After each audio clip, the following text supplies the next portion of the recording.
তোমার সব শক্তি এখন আমার হবে। জাস্ট ভাবুন তো দৃশ্যটা। ন্যাক্সালিয়ান গ্রহ তখন পুরোটাই ধ্বংসস্তূপ, আর ঠিক সেই মুহূর্তে সাইফ ভাজানদাস Season 2, উচ্চারণ করল last এই episode. হারহিম করা কথাটি। এই একটা ডায়লগে কিন্তু পুরো গেম চেঞ্জ হয়ে গিয়েছিল। আজকের আলোচনা আমরা ঠিক এই শিহরণ জাগানো মুহূর্তটা দিয়ে শুরু করছি। সুপারহিরো ইউনিভার্সের সিজন 2 ফিনালে, মানে এক কথায় বলতে গেলে চরম বিশৃঙ্খলা আর রোলার কোস্টার রাইড। তো আজকের এই এক্সপ্লেনারে আমরা অমনিফোর্স প্রাইমে ঘটে যাওয়া সেই হাই স্টেক্স মেগা বিট্রিয়াল বা মহাবিশ্বাসঘাতকতার একেবারে গভীরে ডুব দেব। চলুন সরাসরি শুরু করা যাক।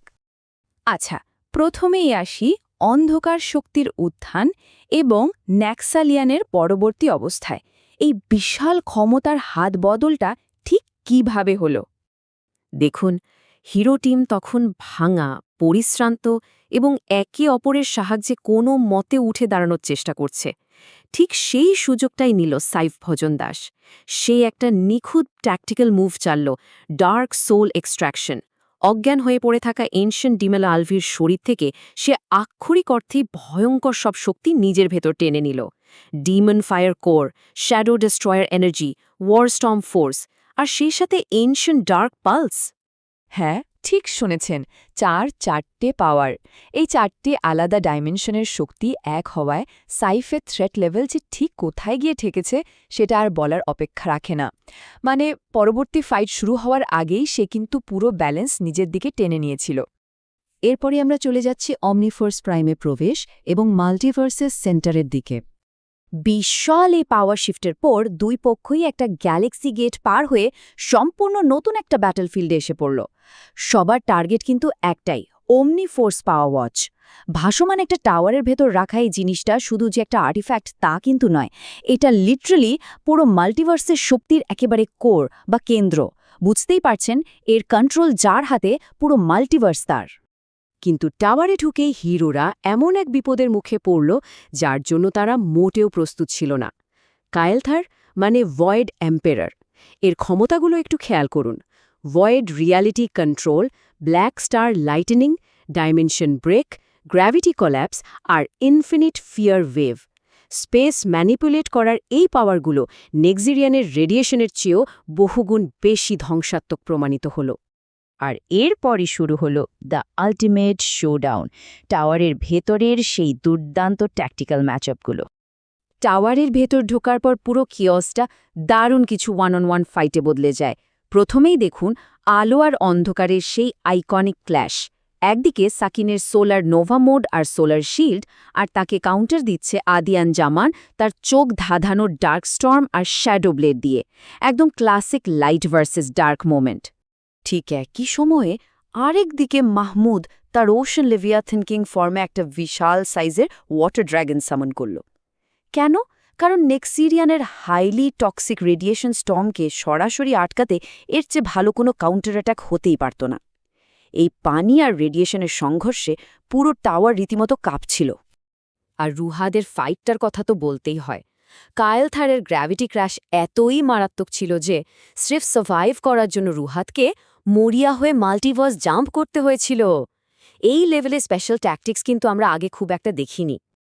আর একেবারে সেন্টারে, মানে সবকিছুর মাঝখানে ফেস অফ হলো অ্যানিম্যান আর সাইফ ভোজনদাসের। সাইফ তার নতুন পাওয়া ডেমন ডার্ক কোর ব্লাস্ট ছুঁড়ে মারল, আর অ্যানিম্যান সেটাকে সামলালো হ্যাভিলি ফায়ার আর সাইক্লোন মোড একসাথে ইউজ করে। ট্রাস্ট মি, এই কলেশনটা ছিল ফিনালের অন্যতম সেরা একটা স্পেকট্যাকেল। এবার আসি সেই মহাবিশ্বাসঘাতকতার পার্টটায়, যাকে আমরা বলছি মাল্টিভার্সের সবচেয়ে বড় চুরি। দেখুন, দুই পক্ষই অমনিফেরাস ওয়াচের একদম নিচে সমানের সমান লড়াই করছে, কিন্তু এখানে ফিজিক্যাল স্ট্রেংথ আসলে কোনো ম্যাটারই করল না। পুরো ফাইটটাকে পুরোপুরি বাইপাস করে সাইফ ভজনদাস একটা ফ্ললেস টেলিপোর্টেশন মুভ ইউজ করল। চোখের পলকে সে সবাইকে ফাঁকি দিয়ে ওয়াচটা নিজের হাতে নিয়ে নিল। হিরোদের সমস্ত ডিফেন্স, এতক্ষণের সমস্ত স্ট্র্যাটেজি, সব এক সেকেন্ডে জিরো হয়ে গেল। এনিম্যানের সে আর্তনাদটা খেয়াল করুন, না, এটা বন্ধ করো।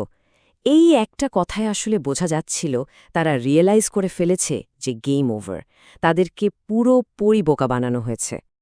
এরপরেই শুরু হল জাইফরাক্স প্রাইমের ভোর বা বলা যায় একটি অন্ধকার পলায়ন। মাল্টিভার্সের সবচেয়ে পাওয়ারফুল জিনিসটা পকেটে নিয়ে ভিলেনরা এবার একটা ক্লিন ট্যাকটিক্যাল রিট্রিট করল। কাইলটা তার ভয়েড পোর্টাল খুলল, আর সেই পোর্টাল দিয়ে সাইফ ভাজনদাস, নেক্সেরিয়ান, আদিয়ান জামান, কাইলথার এবং শেষ শক্তিতে বেঁচে থাকা এনশিয়েন্ট ডিমন আলভি সবাই মিলে ভেঙে পড়া সেই টাওয়ার থেকে সাকসেসফুলি এসকেপ করল।